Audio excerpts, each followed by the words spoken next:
कल्याण डोंबिवली महानगरपालिकाच्या क्षेत्रामध्ये सार्वजनिक निवडणूक 2025 जाहीर झालेली आहे 15 तारखेपासून. 15 तारखेपासूनच एरियामध्ये आदर्श आचारसंहिता लागू झालेली आहे.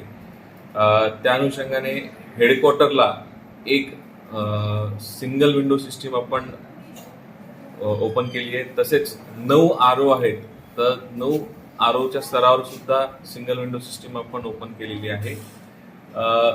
जे कोणी इच्छुक उमेदवार आहेत त्यांना त्यांच्या RO स्तरावर तर परवानगी घ्यायचीच आहे, पण जेव्हा 2 RO किंवा त्याहून अधिक एरियामध्ये तुम्हाला बॅनर्स, पोस्टर्स काही लावायचे असतील, तेव्हाच हेडक्वार्टरच्या सिंगल विंडो सिस्टीम मध्ये येऊन अर्ज सादर करावा आणि तिथनं तुम्हाला परमिशन आम्ही देऊ. साधारण साहेब याचा टायमिंग वगैरे काय असेल? ऑफिस टायमिंग्सला आलात तर तुम्हाला आम्ही सगळी परमिशन देऊ. 48 तास अगोदर कुठलीही जाहीर सभा असेल, कुठलीही मिरवणूक असेल तर 48 तास अगोदर आमच्याकडे येऊन अर्ज करणं अपेक्षित आहे. सुट्टीच्या दिवशी काय असेल? ऑफिस टाइमला बेसिकली अर्ज करायचं असेल तर ऑफिस टाइमला येऊन अर्ज करावा लागेल. बाकी कुठलीही आदर्श आचारसंहितेच्या बाबतीत कुठलीही कंप्लेंट असेल तर आमचा इथे एक हेल्पलाईन नंबर आहे, ती 24/7 ओपन आहे. नंबर सांगाल तर बरोबर. नंबर आम्ही तुम्हाला देऊ, तुम्ही तुमच्या प्रेस नोटवर देता येईल.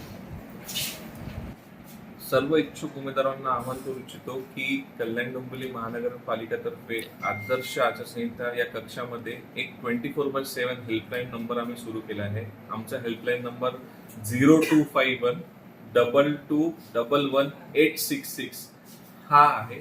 या हेल्पलाईनवर कुठलीही कंप्लेंट असेल आचारसंहितेच्या भंगाच्या बाबतीत तर तुम्ही आपला एक दुश्मन या नंबरवर कॉल करून आपली त्याची आपण कंप्लेंट दर्ज करू. बिल्डिंग ज्याने ते बातमी